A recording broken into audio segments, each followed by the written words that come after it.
ایوار باش بینرین هجا و خوشتوی بینرین بادینان بینرین ایوار بادینان خوشحالین جارکادی امو هنگش نفی کدو جبوی پیشکش کرنا برنامه هوای روزانه ایوار بادینان بینران وکو این زانن کو اف برنامه روزانه رابطن میوانداریا کسانه کی یانم بیشین چند کسانا بوه که الویری گفتگو اک بیتا کرن کو او گفتگو میوان می روزه یه لیشار زابید بو پتر خدمت کرنا هوین هجا و خوشتوی و زور برس افرو کامرا بوینه میوانداریا که کو برای زور برس ماموستا ستار طاها پارزر و روزنامه وان آنهیا خودی افرو کده بحث و باسمه چی بید دی بحثوی چندی بیتن قیران حکومت حریم کردستانی ادگل بغدا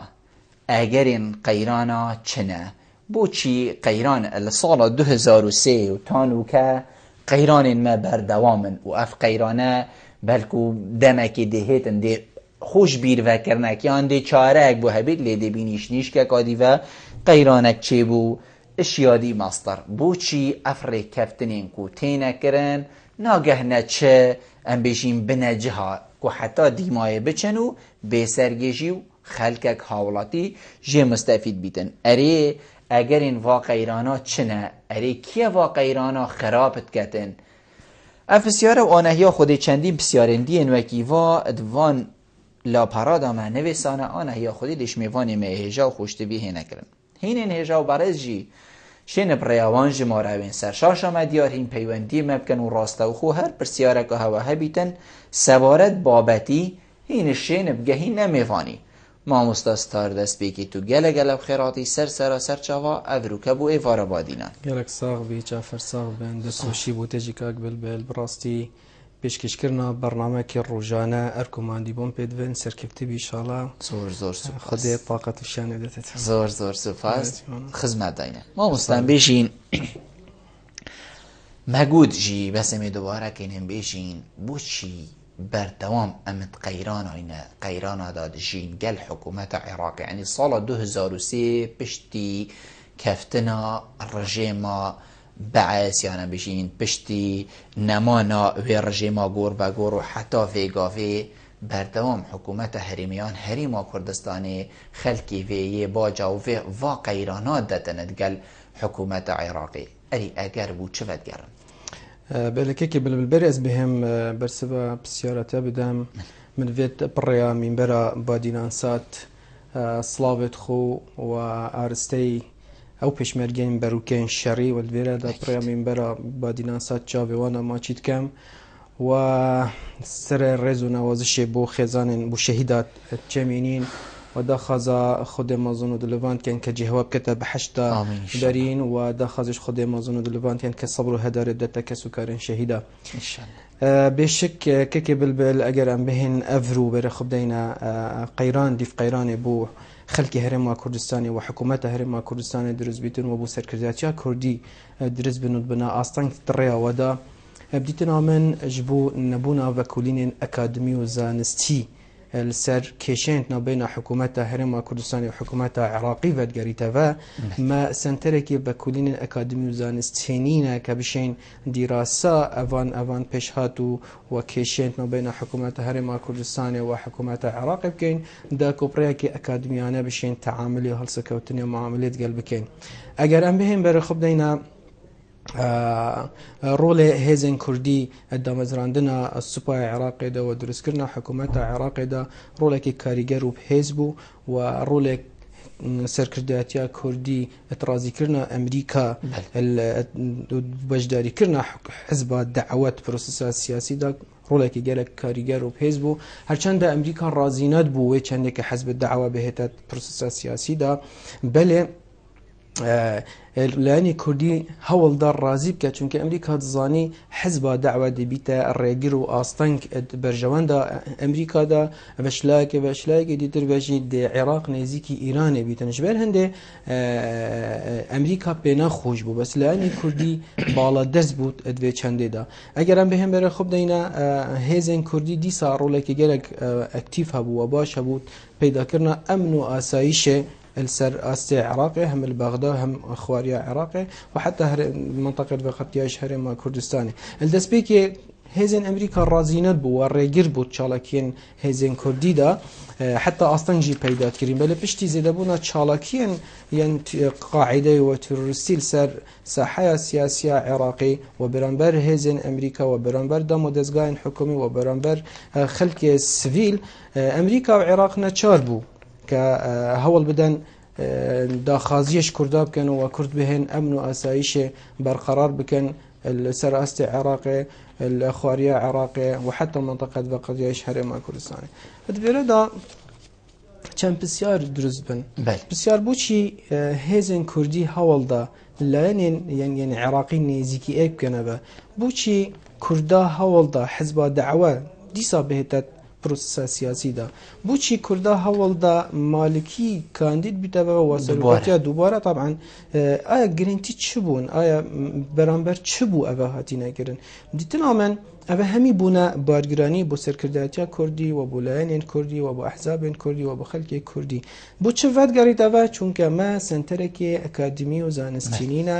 سەرپرسیان مەفەری و کێشێت ناوبەینا حکوومەتە هەرێما کوردستانێ و حکوومەتە عێراقێ و ئەف سنتەرە پێک بهێش کەسانێن شارەزا و پسپۆر و ئەکادمی و بێلایەن و ئەف سنتەرە پێک بهێتش کومیتەیەن جدا جدا و هەر کومیتەیەک تایبەتمەند بیتن بوارێکێدا و ئەف سنتەرە ڤەکولینێن ئەکادمیان ئەف کومیتە ڤەکولین ئەکادمی و زانستی بکەن و ئەمێدوان ڤەکولینە بدەن لە بەردەستی سەرکردایەتیا کوردی و سەرکردایەتیا کوردی بریارن سەر وان پێشهات و وان کێشەیەن مەفەری بدەتن داکو ئەف بریارە تەندروست و زانستی و ساخلەم بن ئەم دووبارە و سێبارە تووشی کێشە و قەیرانانە بینە زۆر جانە مامۆستا ئەت هەر سەردانێکێدا یانیان بژین چه حکوومەتە بەغدا بۆ هەرێمی بکەتن یان حکوومەتە هەرێمی بۆ بەغدا بکەتن دەبینی هەر هەندێک ئەم بژین سەر و چاون یعنی نە تشتێکی نییە نە هەندێک کەسین نینە و هاتین vê ئەم بێژین ڕێکەفتنی ئیتیفاقی بکەن و ئەم gelek piştbestinê bi wan mirovan kên nimûne em dê behsê bila em dîr neçîn em ê behsê xwe kên hikûmeta xwe dê bînî her filan wezîr û filan û filan û filan her ewin çûn îtîfaqêken û astê bilind yê hizbî bît yan yê hikûmî bîtin yan yê em bêjîn serokatiyê bîtin gelek piştbestin bi van mirova dîtiye yanî dîtiye ku ev şiva peymangeh û senterên ku cenabê te jî bêjîtin şiva bilindtirin yanî gelek piştbestin dîtiye tu nabînî dubarebûna va serûçava her bîte egerek û ew şikestina berîn û kemexwarî ya dîfra jî her dêb egerê wa serûçava bîtin دیتنا من هەر ڕێکەفتنەکات نابێنە حکوومەتە هەرێما کوردستانی و نابێنە حکوومەتە عێراقی بهێتەکردن دیسەمە پێویستیم کەسانێن شارەزا و پسپۆر هەیە و پیشادەهەیە چەندین کەسانێن شارەزا و پسپۆرژ بێ چەندێدا گوت نەشارەزایی و وەفدێ کوردی بەرامبەر وەفدێ عێراقی ئەم تووشی gelek خەلەتیا بوونەوە ژبەر دیسا دێڤەگەرینەوە ژبەر نەبوونا ئەوان سنتەرێن ڤەکولینên زانستی ئەم کورد تووشی خەلەتیان استراتیجی و قەیرانên سیاسیت بینەوە دەبوایە سەرکردایەتیا کوردی ڤەگەڕیتەڤەش ڤەگەڕیتە قاعیدەی ڤەگەڕیتە پرسیار و ڕاوێژە کۆمەڵێ داکو ئەم تووشی وان خەلەتیان استراتیجی و قەیرانên سیاسی نەبینەوە کەسانی شارەزاد بوارێکێدا دێڕێ و ڕێچکە ڕاست و درست دانیتە سەر مێزێ و ئەنجامێت توی دانتە بەردەستێ حتا وەفدێت کوردیژی کێشەنینە هەر وەفدێ بچیتن و هەر کەسێ بچیتن لێ بەلێ ئەگەر ئەف سەردانیان ئەف ڕێکەفتنە شێوازێکی ئەکادمی و بزانستی هاتە شڕۆڤەکردن و ئەنجامێت وێ پڕەیە یا ڤەکولینên زانستی و ئەکادمی بیت و دانتە بەردەستێوی دەمێت چیتە بەغداژی تووشی وان قەیرانên استراتیجی خەلەتیان استراتیجی و قەیرانên سیاسی نابیتن دیتنا من دەبێت ئەم ڤەگەڕینە کۆمەڵە پرسیارە کۆمەڵی و مەلێڤەگەرێک هەبیتن ئەف لێگەڤەرە چ سنتەر بیت چ ڕێکخراوی چ کۆمیتە بنابێتەدان بەلێ کەسان و شارەزە و ئەکادمی وی سنتەریدا کار بکەن و ئەف کەسە دیفرۆنەهەیە وان ڤەکولینە کار بهێتەکردن هەر کارێک کەکێ بلبل هەر کارێ ئەم بکەینە ئارمانچ الپێشیا خوب دانین و کەمە بوێت بگەهینێ دەبێت سێ ڕێکا ئەم ئەنجام بدەین پلان و ڤەکولین و ئەرک دەست پێ بکەین پلان و ڤەکولین دەبێت ئەم پلانێ بۆ بدانین و ڤەکولینێ دیڕاستێ لەسەر بکەین و ئەرک چییە؟ ئەدوێرە داگرنگ ئەرک چییە؟ ینی ئەرک سەرمێلێتکێجی حتا سەرمێلێت سەرکردایەتیا کوردیە ئەرک برێتیە بدەستڤەئینانە هەشیاریە سیاسی و برفرهکرنا چارچوفی روشنبیریا گشتی و تخمکرنا بهای دموکراسیت و مافی دادا کمالاتیت کمالگه دا و تاوتکرنا مسئله هزره هفچرخه و دابین کرنا کرسته این پیویست دابگه اینا آرمان جا خوکو ارگ منو که بحجی کری هرگاوا لاین کردی اف خالدان نبرچاف و پلان و وکولین سرکرن و وکو ارجی تعاملت گل کر از بوار ام توشی خلاتین استراتژی نابین و قیران سیاسی نابین چون که من بجین سیستم یه حکومت هریمی بلکو ام بجین اف سیستمه کو هر 4 ساله اف ام بجین وزیر دی بدل بن یان سروک حکومتی و حتی دیمای و چیگرو اف دی بدل بن یعنی دمو اکتید ما مستا اوید ویتن دیف هزرا خو ویشولی بکتن ما جهک نینه وکی جنابتا گوتی کو اکادمیانه کار بکتن هر ایکی ویتن دیف هزرا خو افتشته باشه ازت گل گاکستاری بکم اود بینید باشه بلکو کومالگه نبینید باشه بلکو او سنتری کو ام بحث جید کن یعنی اکادمیانه هاتیه چه کرن جیر هندک ام بیجین نویسین هاتیه دانن جیر هندک هزرین برفر هاتیه دانن بلکو او صانه بینیتن حقیقت یعنی هر افه بیتن ببیت خالا ناکوکی ام بیجین کویا گلک آمازن ما مستا تشتکی دشی ما بحثی وی چنده کر کو رول ام بیجین ولاتین زلهیس وکو امریکا کو ات دانانا یعنی بیجین درست کرنا هر ریکفتنه که کو ریکفتن تیده کنو هاری کاره جی و یعنی بلکو او بخوشی بیجیت ورن وی ریکفتنی بکن لی دیمای دی بینی او ریکفتن نگهشته چه قناخین باش تو نابینی هر گاوا او ریکفتنه گهشته قناخه که باش هندک ولاتین وکو امریکا و اف ولاتین زلهیس وگاوه دشولیوی چه بیتن الویری هکر منو تاوید کرو همچون ندسته ایکو ما پیک و قطاند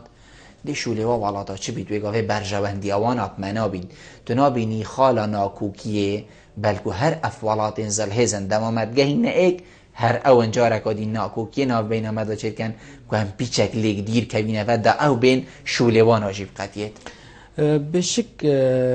کاک بلبل اگر ام بهم بره خب دینی هر کفتنکا اتنا بين حكومات هرم كردستان واتنا بين حكومات عراق هاتي انجام دام ديتنا من شخصي از بينم ركفتنا كدولانيه افركفنا دولاني چا يعني تنهات ما بين حكومات هرم كردستان حكومات عراق دايا تنهات ما بين شان هرم كردستان وشان حكومات عراق دايا کسی سیه لاین سیه غائبت وی رکفتنه دا برزه وی رکفتنه دا هر چه رکفتنات افرو حکومت هرم کردستان دگل بغداد کت یا نگر هر ولاته که دراوسیت کت یا نگر هر لاین کت کتن اگر لاین سیه طرف نبید وی رکفتنه دا وی رکفتنه هیچ معنا و بهای خونینه اگر افروکه افرکفتنت بیجم افرکفتن ما بین ما و حکومت بغداد رکفتن دو قولیه چونکه لاینسیت دانینه هرگاه و لاینسیه راسه ولات انزل هست یو این امریکا دشید دستکاریه کردن دیمه نیزیکیه که بود دیمه لیزی رو بوش برجواندت خوم بس اگر هاتو اف لاینات طرف بود رکفتنت مدا هر لاینه که سیاسی لاین چلانی کردی بچلانی بغداد هرگاه با خوفت زیبش جبهه کردن بندن في ركفتني الطرف السياكو يو ان وامريكا وحتى مشين بيجين تشرشاف دريا دامو دزغاهن راغاهندني جهاني جبيتن يكسر ده تصر خطي دي بيجيتن ورد وبر برسيد جبهه كردن في خالا ام في بندا ركفتني ونشتن چلانی اکی بچلانی دوی بید بلکو همه جما مستبس افه بچک یعنی تاراده که برزبن چنکو مصالحی تو وصا بلکو تیدا من هکا برزبن بوی چیتره هکا بیتا ریبری بلکو بوی خلد بیتن بشك وقت البيت الطرف افرو ركفتن عقدك باندكت ما بين دو لينان دو كسادا هرغاوا كسيسيت دانا بوي حقني نتوي ركفتني دا بس اگر هاتو بو طرف لاين بولاني سيدي نشد خوف اوجي نشد خوفت زيتا بالسر رازي كي سر مليتويه شي بشك نشتن ويب كتابه وجد وردا مخابني واز بچند بيجم زورجار سرگلک پیشهات و کشه و قیران یعنی ما بین ما و حکومت هرم کردستان لانکش لان سیاسی د بریارک یا بعقلک حزبی دات یا بعقلک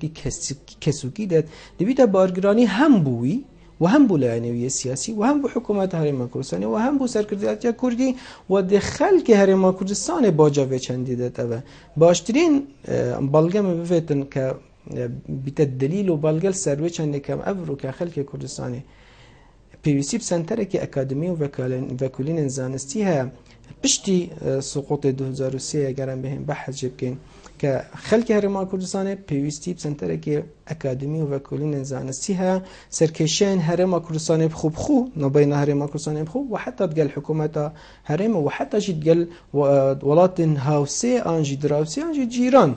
چونکە ئەم کورد تووشی gelek xeletiyên stratîjîk bîn xeletî me stratîjî wê mêjûyî çi nemekirin dîtina min mesî xeletiyên serekî hebûn yekî wan ew bû ke me Kurda beşdarî kir supaya Iraqê da و me ev supaya hêsê xist و me rakire ser pê و bedaxew em gelek cara jî destkev zanîn nîşanaziyê pê dibîne ve ev supaya me beşdarî kir bi hête damezrandin il dîr il çavdêriya nîvdewletî و dîr UN û dîr Emerîka دەبواە ئەvە سەرپەرشتی کردبوونەوە دەبواە ئەvە دەست و ڕۆل هەبوو vê çendêda چونکە ئەگەر ئەم بهێن بەرە خۆشی بدەینە بێن و کەژمە ئەف سەحبەتە کرد ڕۆڵێ هێزن پێشمەرگەی کە حکوومەتە عێراقێ حکوومەتەکە لاواز بووە چاڵاکیین تروریستن قاعدە مشە بوو بەرامبەر هێزن ئەمریکەوە بەرامبەر حکوومەتە عێراقەوە بەرامبەر خەلکی و نەبوونە ئەمن و ئاسایش المنطقە نەچار بوون حکوومەتە عێراقێ پەنایبەتە لایەنی کوردی و داخوازی بکەن و هێزن پێشمەرگەی بچن پاراستنا ئەمن و ئاسایشە حتا دەمودەست حتا پەرلەمانیژی بکەن ji ber hindê rolê me Kurdar çend de parlamentarêt metkiên bûn jîl bexda belê me rolekî ektif û kara hebû li ser biryarên perlemanê Iraqê çunke boy bedaxewa min nevê dibêjin belê binyatê perwerda layەnê erebî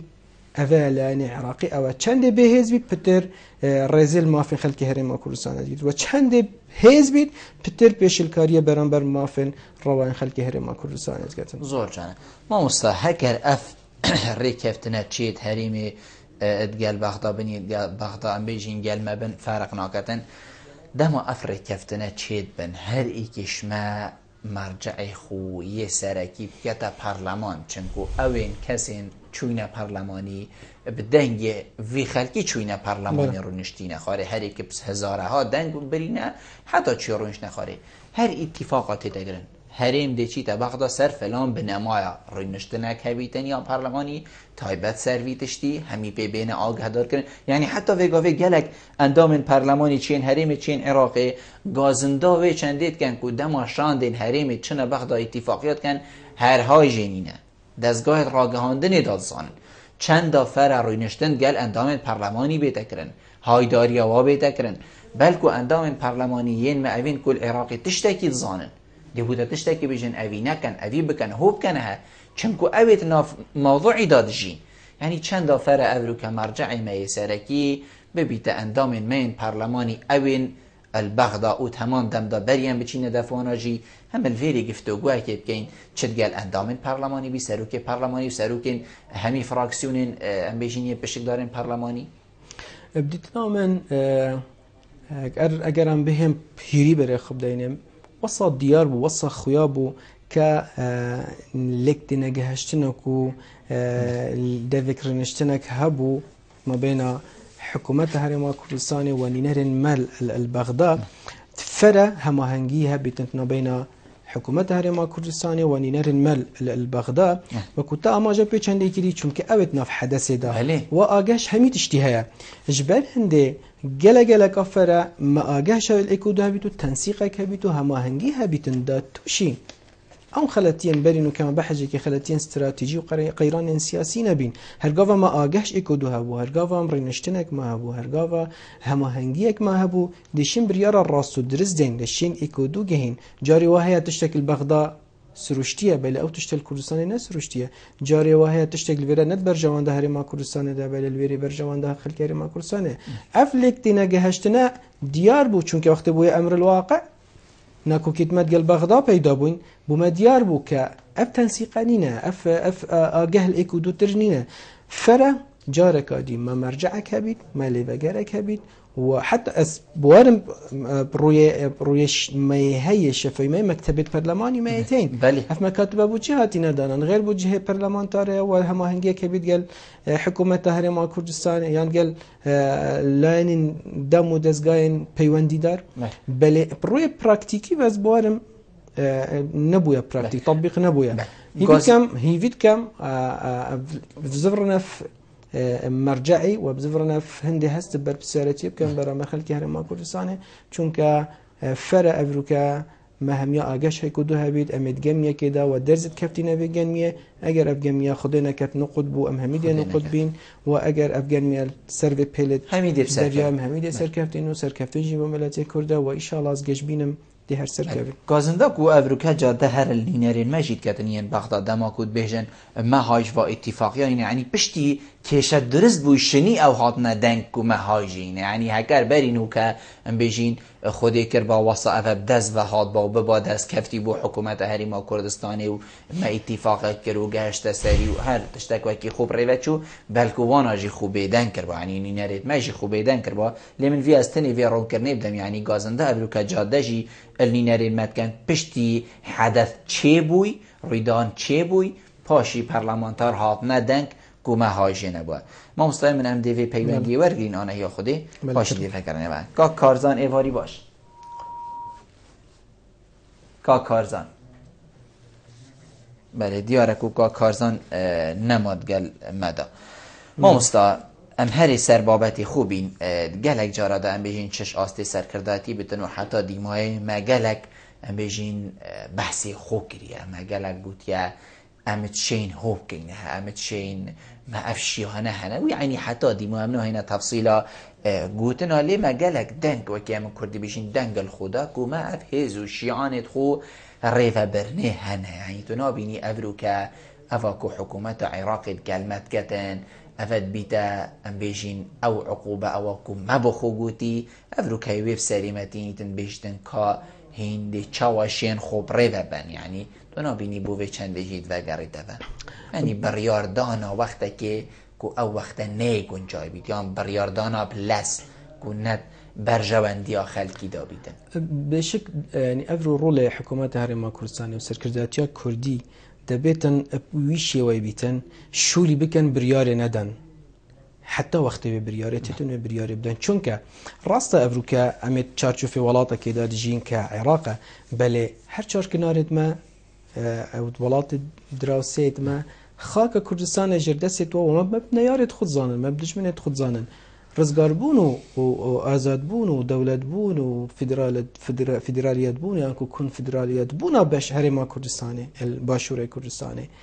انعكاس رنگ بدان اول سر باشور روشالات روش آواجی هيا خو ترکیه و ایران و سوریا و چندید زانن دی همین ریکو پلانا دانن بونا سرگرتنا اوی بشی همین ریکا دانن که آستان کرنتریا هرما کردستان دا بو یکن نشد کار خو وکو حکومت الرابطین یعنی وکو احزاب سیاسی وکو ملت بالرابطه اجبار هند فرع ابرو که خلق هرما کردستان و بحکومت هرما کردستان و سرکرداتی هرما کردستان کاری بکن بو پیش هاتی کار بکن بو ما فی خوشاره نویس نبریاره بده چون که بریاره ند برجوان داخل که هرما کردستان دانم دیتنا من دبیت ما آگهش وضع خوب بارودوخ هبیت و بشان و امکانیات خو هبیتن ادویره دا چند بسیار سنترال و میجوی درست بنابه يعني اگر ام بهن حتى مت قيران دانو كيف قيران تشيبون برينو كا وقيران نهاجي قال داعش وافت اينده داجي تشيد بن كان بسيار درز بنش لا كسان يعني دلسوز وشارزا وكردستاني بوكي بو لاين كردي بو دصلات داريا كردي اگر فردا ام بهن بيجين اگر هاتو ابلوقه تشيبونش لا تركيا وايران وسوريا وعراق راسا ناكو كان قالك اللي بلا سر قضيه كردي برانا وتفن ايكن اگر هاتو ابلوقه پیدا بون هيا يعني دصالات داريا كرديان حكومات كرديان ليانا كردي كاركريا بو وان ابلوقه اگر كر بيتن ارما خزانن دخلو داني هنا ارما خزانن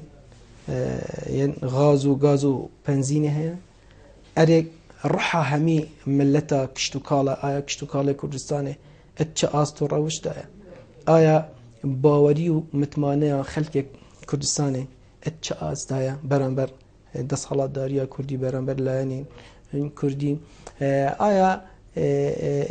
اگر هم به هندی سابره خب دینه آیا ما کار کریه بو هاتنا و قیرانا یا بو هر روشکا پیش هاتکا دیل سر ساحه سیاسی عراقی چه ببیتنیان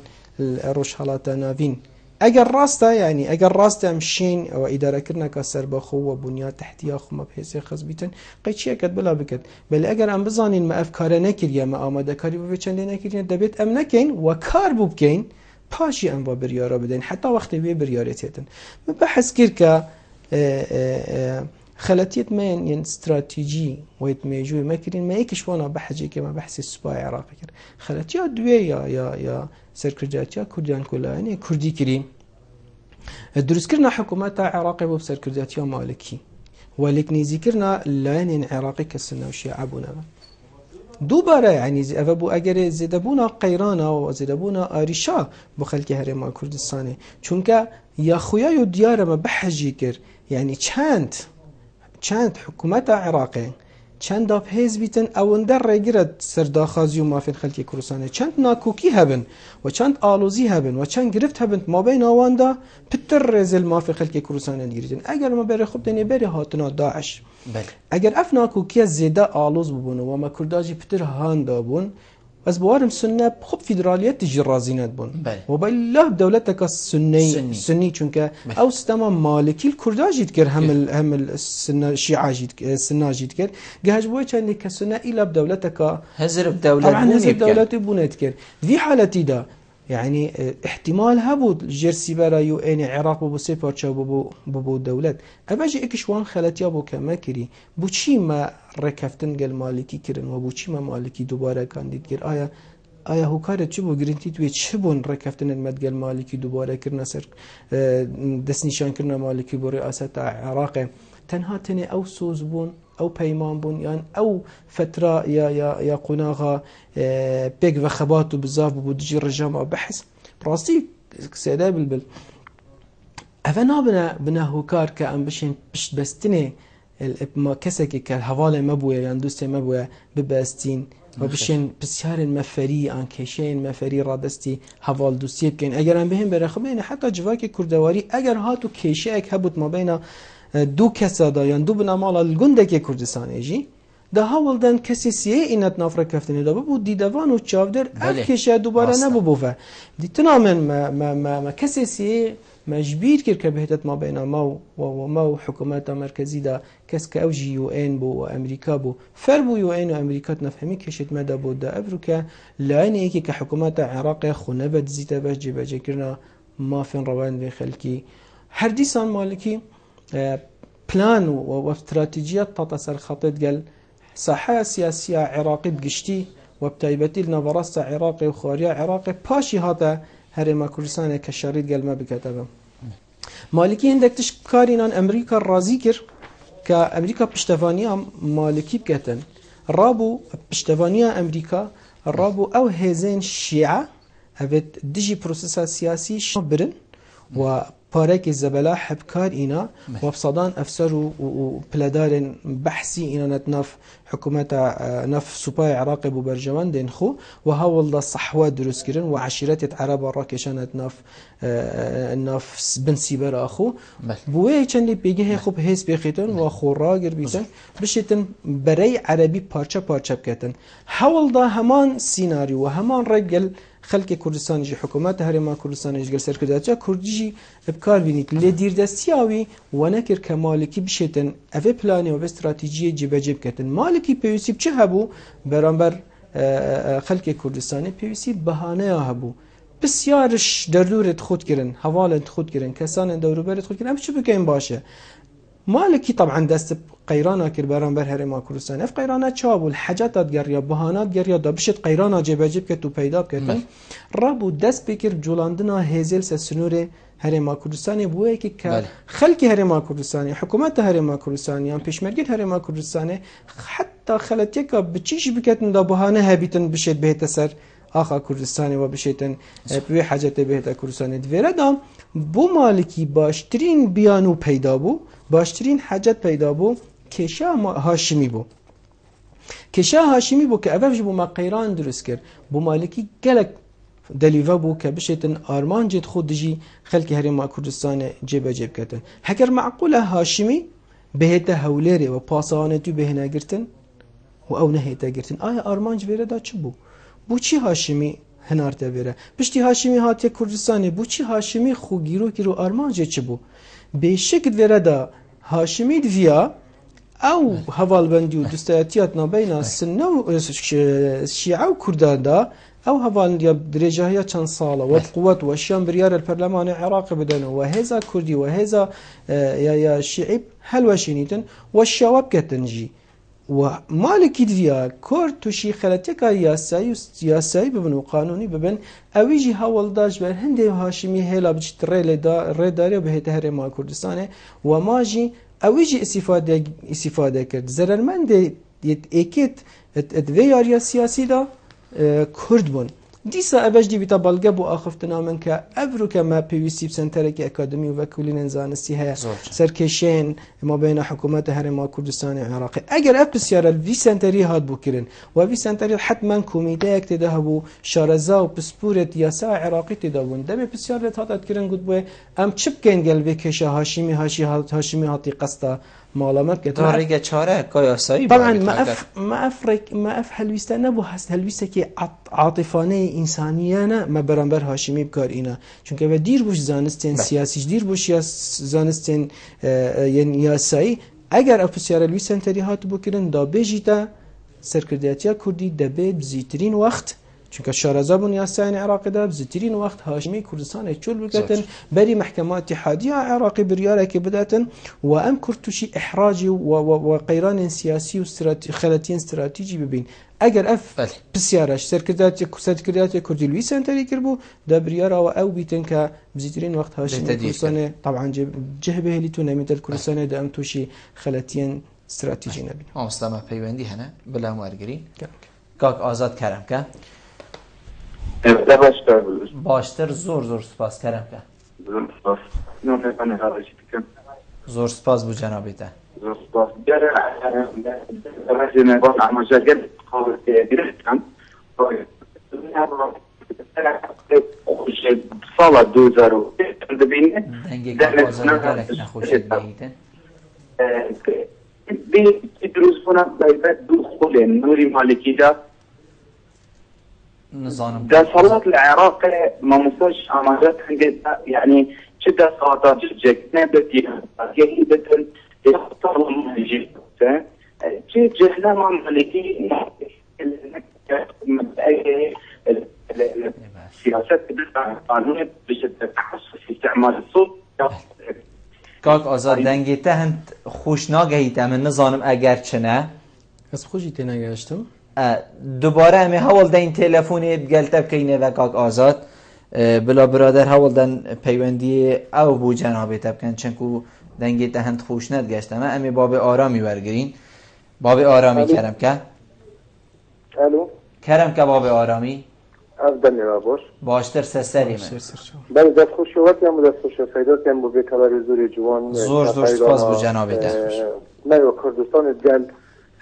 گل حکمت بغداد زور سپاس بو جنابه فرض ان قیران کل زور مازون داد گل بغداد و کی بری نو گل نوری مالی که جیما گل کشه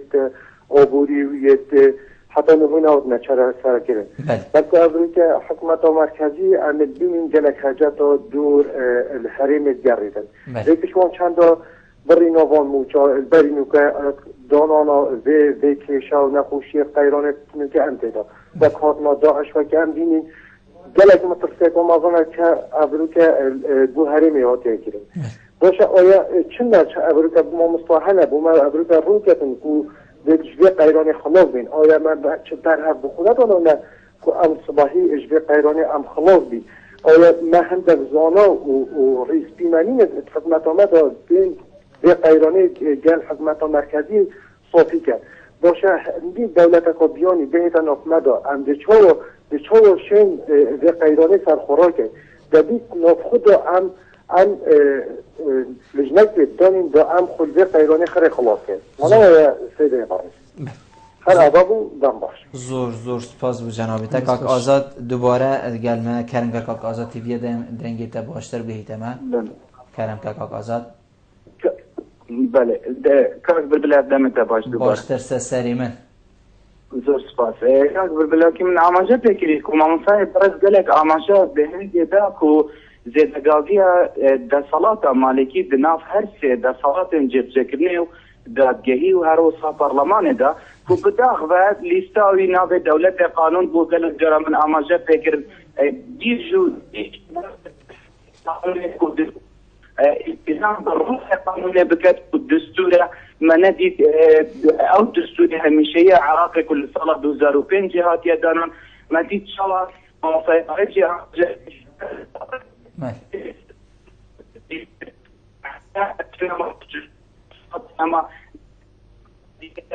دیکاک آزاد دنگی تب هیچ شیوه که ناگهیتم من گلک هستی نها کویت سر عباقی دا نزانم دنگی وی ناگهیتم هم لیبوری نشتد خازین کاک آزاد از لیبوری نشتد خازم مجدل من ویا تو بشکدار بید گلمه چونکو جنابتا جی ایکش واشلو و کارین سیاسی اوین کو افروکه ام بیجین ناوا گوراپانا سیاسی و سر کانالن را گهاندنی برچاف منجدل حس کرد تو گلمه بشکدار بید لیبوری نشتد خازین زور زور سپاس ما مستا پیوندی هاتین لیبورین و کاک آزادی از تینه گشتم حقیقت من ویا بشکدار بید لی باب آرامی بحثی به چندید کتن بیشتن ام چپ گین و بزیدترین دم سر کرداتیا کردی حکومت حریمی چپید ویا که بزیدترین دم خلق خوش وی قیرانه بین تداری بله دریج بو اول سالک و چند حیفه امید وی قیرانه دا تقریبا بیده 14 حیف یعنی اول 14 حیف دست بگه انتا بگه 14 حیفه سالک و 2 حیفه امید وی قیرانه دا گلکه خلقی تحملک و گلکه مازن کرد یعنی بدست خوشی و حقیقت که موالات هنگ و خلقی و غصه هاری کار بید گل راستی منه بید اما گودی تشتکوین که بیشن هین جاده ات آزری نخیر بس حقیقت بلا مروفی ام بیشن رازگو بیتن و همی تشتکی واقعی بین کم خلقی های حصه افروکه خو بگریتن بیدنگ و مینتا و هر بیشی درسته و همان دم دا اتواز اکی حصه آرام جیدا بیتن یعنی کول بروکن جپی بیتن برسینگی مازنترین دجمن بگرید که افروکه داعشه که افروکه کرد یه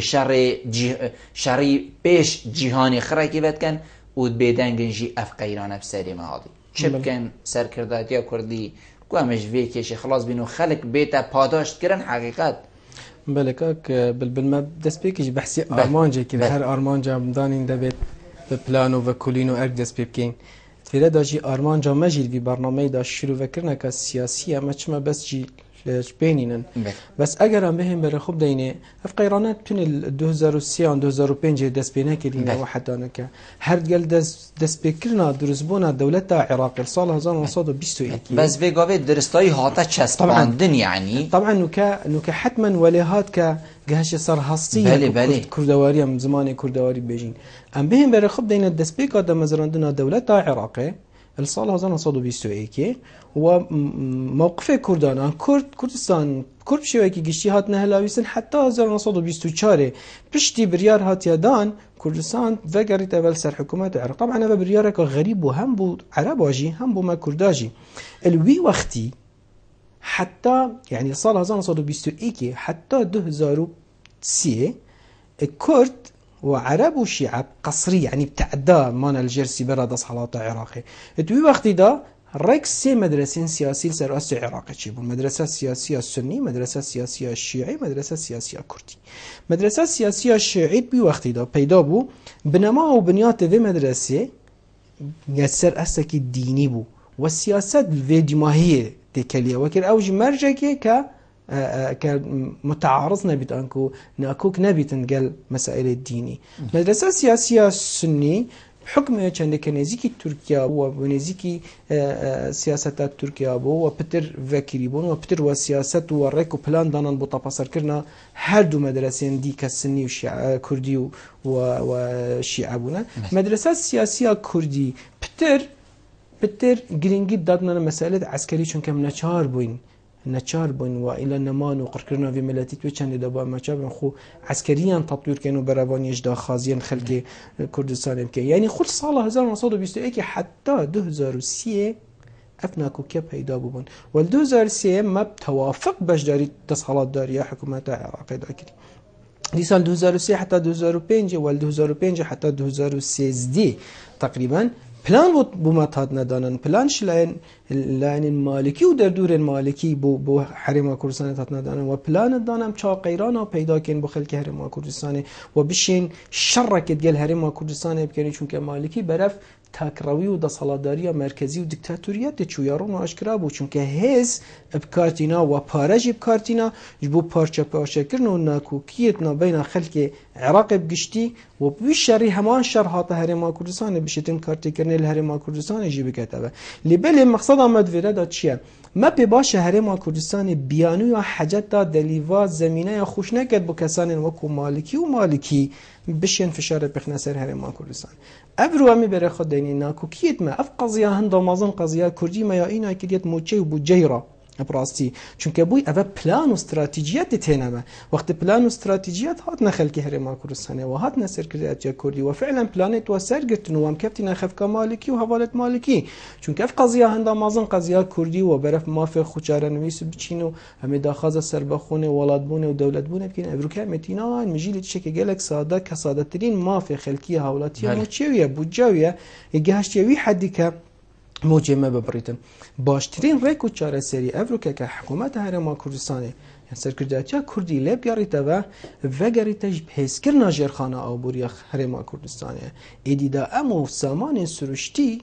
جک و ببین بحجه ندیم که شیر مباربتر سر نفتینه راستی سر سامان سروشتینه افرو ام بهین و گرینه و خوب یعنی نف مالا خوب ریک بخین نف مالا خوب ترتیب کنه و هیزا هر سرکیا یا وی ملتی ما برینو کجی بحجه کرد هذا بنیاد تحتیه بنیاد تحتی جرخانه آبوریا کشتوکالی یا کلتوری یا صناعی تمی بوارده که بشین گشب کن و پالپشتی بکن سر خو اگر هاتو مبرین کچی بحجه کرد اف آبلوقه پیدا بون سر هرم کردستانه زور جم ما مستقیم ویجا باشترین رکه چاره سری زیترین وقتی که حکومت هرم کردستانه چاره که بکت موی خلکی فقرين ناف مالي خوب ري بيخين وبنياد تحتيا خوب بيس بيخين داش بقيرانا خلاص وبينا زوجا ما مستا قيران دما درست بين حكومة هريما كردستان دائما پناه بو ولاتين در دورت بعد حقيقة دي بيني ام بيشين ام كومبوين جل تركيا زور بيا ام بيشين جل تركيا هندك جل ايران جيم بيشين كومبون تينكرن و كاتشب كين چپن چنكين ليه قيران دارایی زور بيا ويان ام بيشين كيشين آبوریان آبوری مبگشتی اگر خو کشش نبن کارت من زور به یواد گل ولات ترکیانه اری پنا برم بود ترکیا تدبینی اول ریکه چاره کو جیان یا برف نمانه یا برف مرنه و چیتن گل عراقی لو ما امی پناید بین بود ترکی تمام دم دا پنا برم بو و ولاتین در دور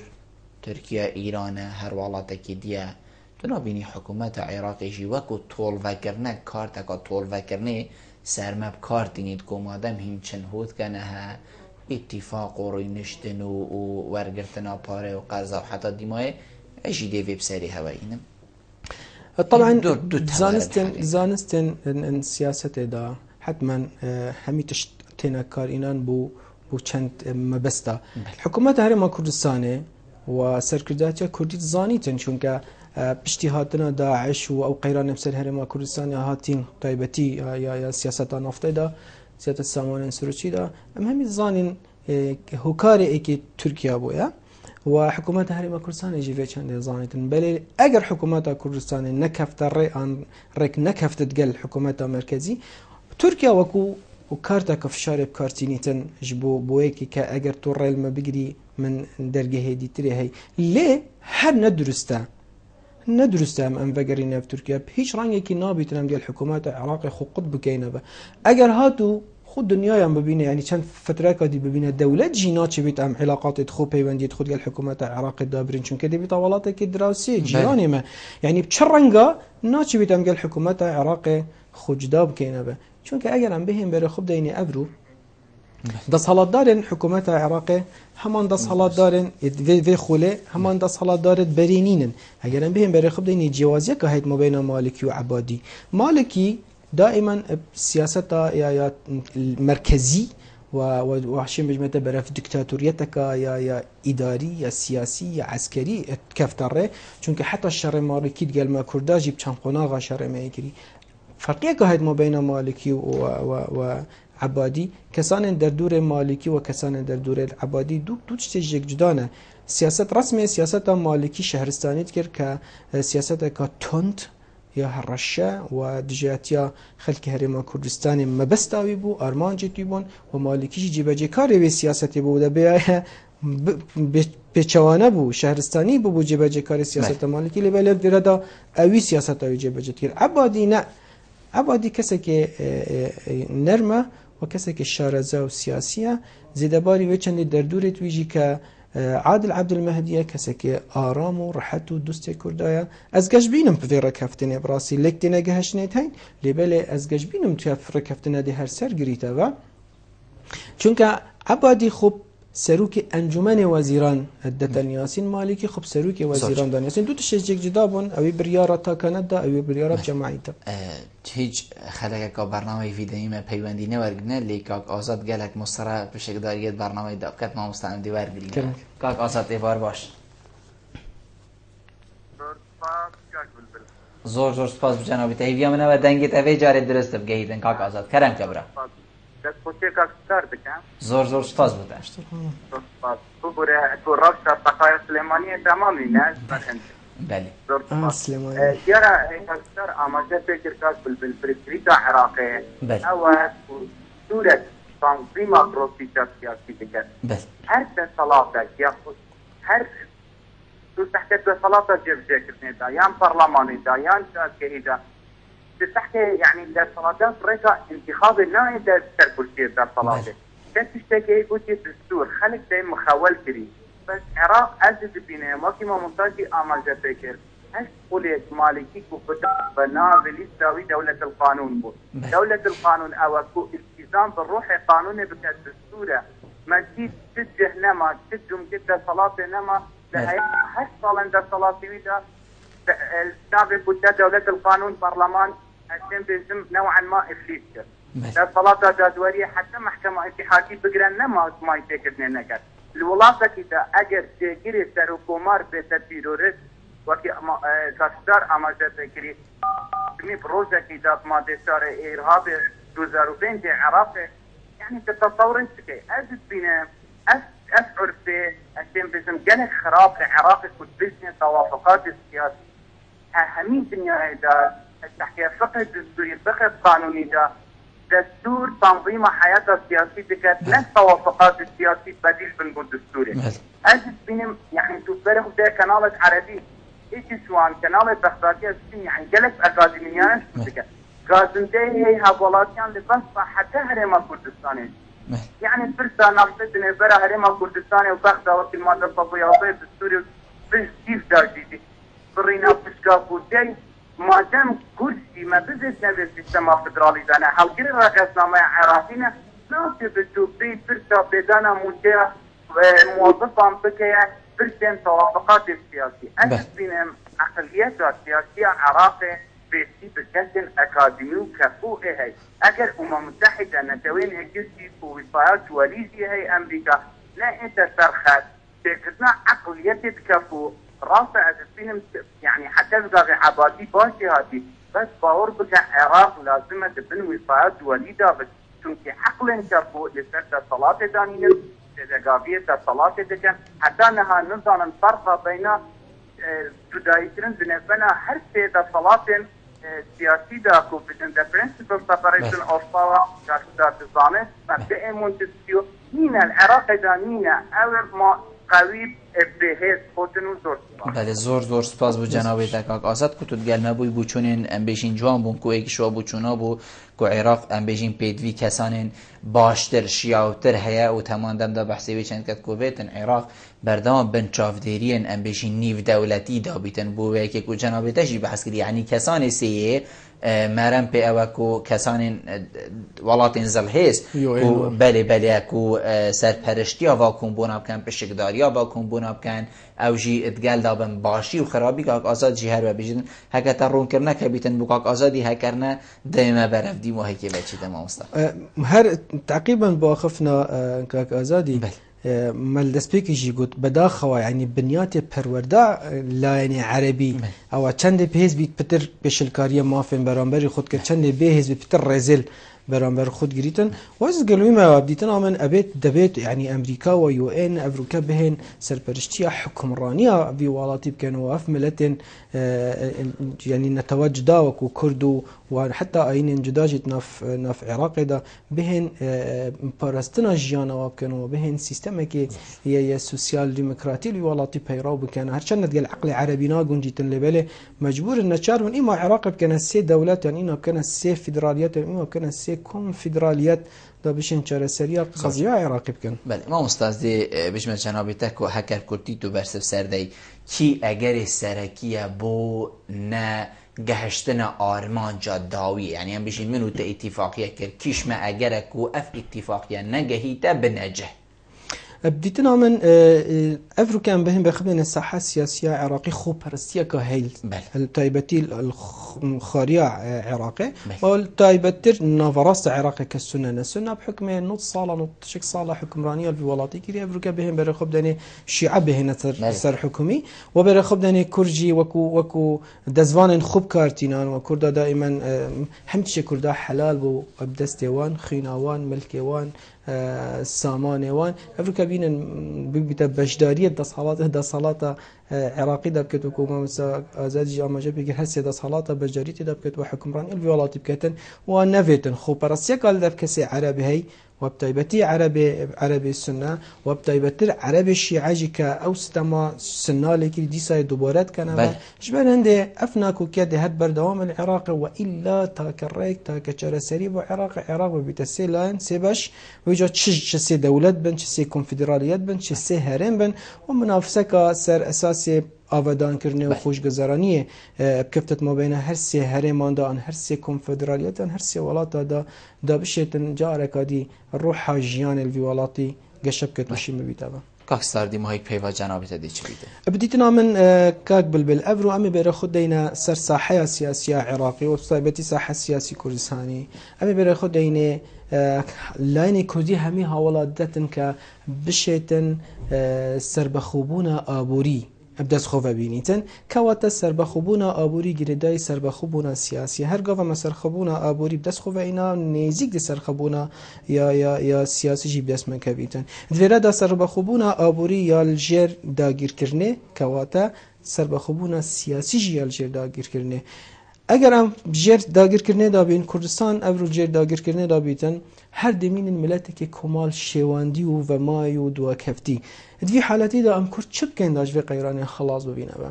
بدیتنا من اگر هم بر خب دنیا که تازه هات یا پیش سازی ها گهشت لوتکی آیا پیش سازی الولات مت چه از دایا اگر هم بر خب بدوره که ولات دبیت ولاتك پیش سازی ولاتك قناغ سرشتي قناغ بندي ك 10 سال و 20 سال و 5 سال و 100 سال حتى پیش سازی ولات ما جيگير ببيتن دیدم من بقالك دير و دريجه و از بيجم سر ناگريجي يانجي رهندك دي پیش سازی افروهات یا پیش و همشي مفايل ورگرين او اسو زمينه پیش سازی جهانگري بو مرخصاندي همشين صانهي و بشين مفايل ور بگرين و کارگه که بداونين و جرخانه خوب بهس بخينه و بشیم دهان کمپانیا بصدان کمپانیا افرول کورسانه جگیر بکنن و بانقاب دانین و بشین فروخانه دان بکنن و فایل ور بگیرین و برای اینترنتی کار خومی سر کنن و بصدان و هزاران دیزاین تن و چم برای اینترنتی دیسا مشین فایل ور بگیرین و بصدان $1000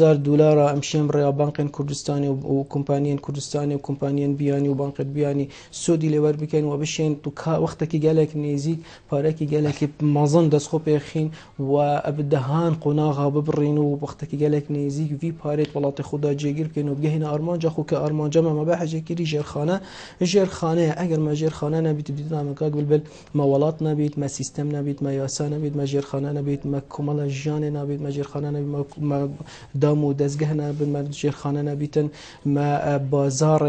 بازار نبيتن حتى بيوندين بازار ما تقل بازار درب ما نبيتن أجر ما جرخانة نبيتن حتى الروح يا سياسي روح تا آزادیات تا کسی حتی ها یکسانیت نبین جن و مراد نبیتن اگر سر رای و چندی اوام همیشه هبن آیا و گردای بودجه که پاره که زبلاح انجل خانه که بهزه آیا سر چند داوی پاره بهز و پاره زبلاح ما هی ما سیستم هیا مدام و دزگه هنه ما پرلمان هیا پرلمان دنگی خلکیه اگر ویراینا بیدمین ولاتا که گلگ ومای و اگر اونا بیتن تنها ده بیر بحث هنده کن یعنی سیاست که برگری کردستان کن و امنشین تنها ویراینا بید اگر اوج نبید امنشین دستکفت مازن دست خوب بخین چون کدوی سردمیدا دستکف براستی فرار هندو پیشما رو چاره نویسن پارێزەر و ڕۆژناوانی پارێزگەها دووکێ مامۆستا و زۆر بەرەی ستارتەها زۆر سوپاس بوو جەنابێتە کوتم هێوان بووی گەلمە ڕۆنیشتنت گەلتە جێ سەرفەرازی و سەربرندیە هەرچەندە ڕێزێن گەلێکین بەرمشەیین پرسیارەمە بوون لێ دەمیمە هەند هەبوو زۆر سەرکەفتی بەێ بینەرێن هێژا خۆشتوی بێ چەندێم گەشتە دیمەهایی کە خەلەکە ئەبروکە یا بەرنامە هەوەیە ڕۆژانە ئێوارە بادینان هیویا منەوەن بشین همی روژا پیچک خدمت هواین هیجا خوش تیوی بکین تا اموهین و خلکین دهاتین وی برنامه جیر چاودیری خدای مازن دابن بخاطر هوا